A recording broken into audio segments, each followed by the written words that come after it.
Magandang araw mga kaibigan. Bigyan natin ng reaction, opinion itong video posted by SMNI News Online. Pahayag ni Pangulong Marcos Jr. sa pag-distribute niya ng bigas sa mga beneficiaries sa Maynila. At again, paulit-ulit niyang sinasabi na ito na sana pagbaba ko sa pwesto, wala nang gutom na Pilipino. Ano ba yan? Sabi dito, hanggang pangarap na lamang. Oh, pakinggan natin siya. Dali. Sana po ay kahit papaano matupad ang aking pangarap na pagbaba ko bilang Pangulo, wala na pong gutom na Pilipino. Maraming salamat po. Maraming salamat sa ating butihing Mayor Isko, sa iyong pagpakilala at saka sa lahat ng kanyang magandang salita sa ngayong umaga na ito. At magandang umaga po sa ating mga kababayan.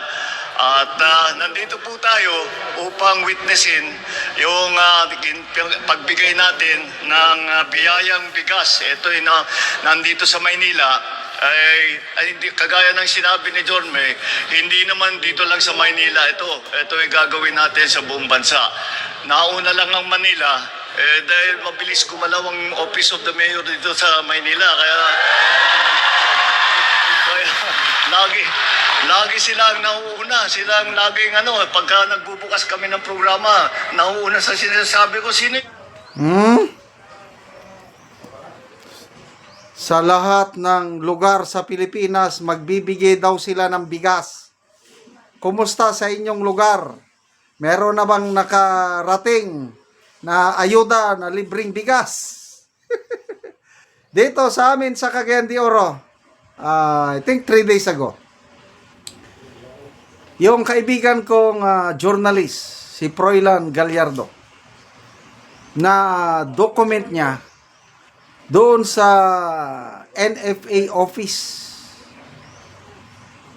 Hapon pa lang hanggang gabi, halos mga 500 na mga senior citizens and urban poor nagpila. Biruin mo yan.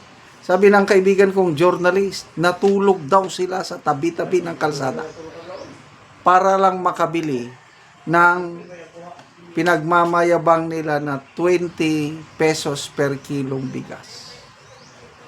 Nakakahiwa sa puso. Yung picture na ipinakita ng kaibigan ko, yung matatanda na nandun. Magbibigay naman lang sila ng tulong, papipilain pa na, patulugin pa sa tabi ng daan. Ganun nangyari sa Cagayan de Oro, as reported by my friend, Froilan Gallardo. Oh, ito, Manila, dyan ata siya yung nagbuhat siya o nagbarbel siya ng bigas. Ilang kilo yun? I think 10 kilos lang ata eh.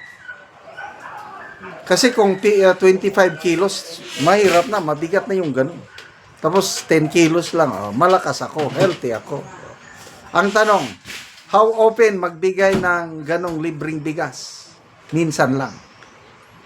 Ganyan ang style ng administrasyong ito. Band-aid solution.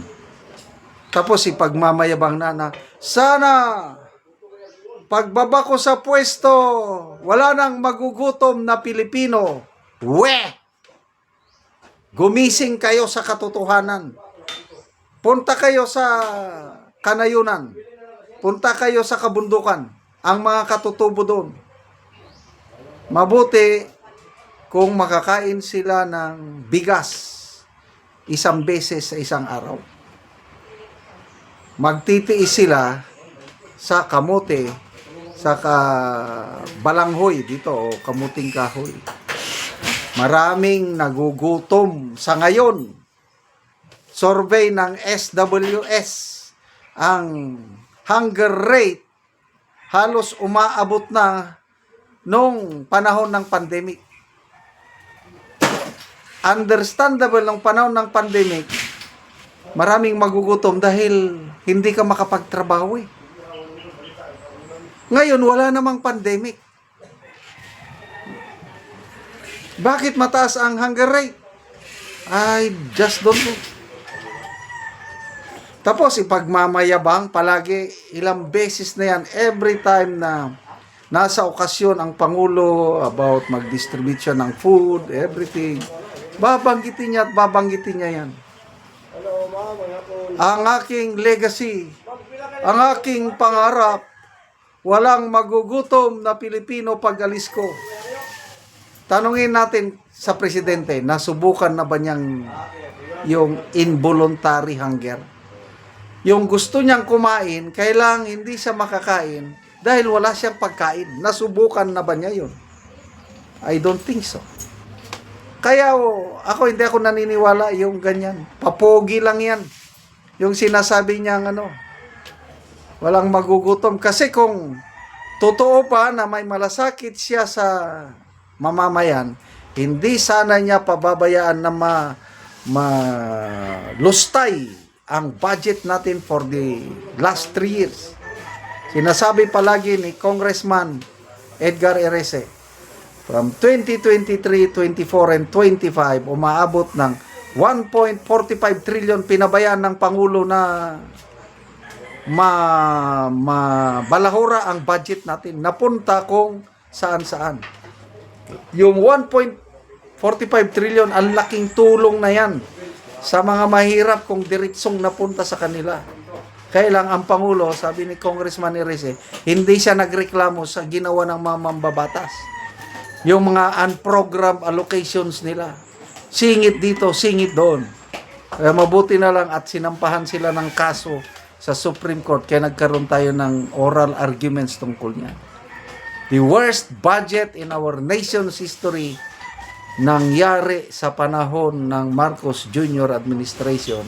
Kaya nakakabuisit marinig yung sana, puro sana, pangarap na lang. Sana wala nang magugutom na Pilipino pag alis ko sa pwesto. Sana nga magdilang anghel kayo. Salamat mga kaibigan sa inyong pagsubaybay sa channel ito. Nakakatulong kayo ng malaki sa tribong Talandig ng Bukidnon dahil ang income natin sa channel na ito is pantulong sa tribo. Namimigay tayo ng libreng yero at pako para makapagpatayo sila ng mas maayos na tirahan. Panoorin nyo ang video na ito. Na anak ko sa balay sa natagaan na Mogero.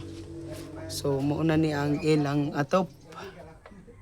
Sako lang gyud in town apan ang ngero nga naa sa babaw buslot na gyud mao nga sako na lang ang ilang giatop. So luoy gyud kayo ang ilang pagpuyo, mga sako lang nga gisumpay-sumpay. Kay buslot naman ang ngero. So muna ni ang ilang pagpuyo. So diri na sila magigda.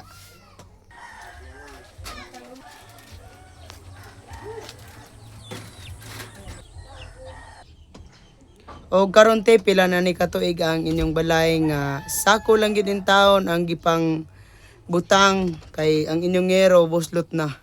5 na gid mi diri ka kuan tuig sa kuan mo ang payag nga. So kuan gyud te bali sud gyud kay Kayo kay kuan. Ang gid ni tanan sa sako na lang gid ang among gi kuan tapak. sako na lang ang inyong gitapa kay tulo na gyud tanan.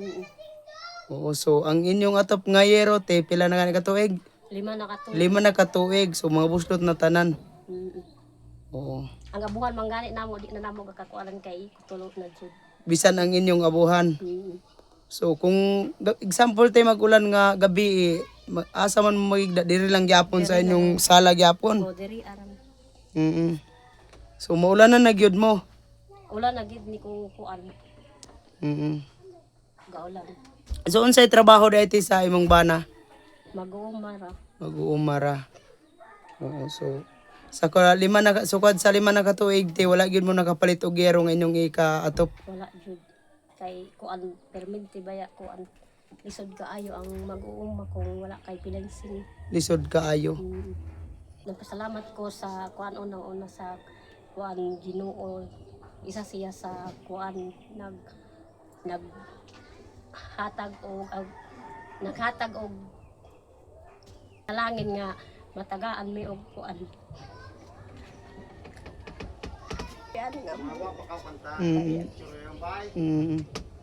Lagi Salamat po sa nag-sponsor.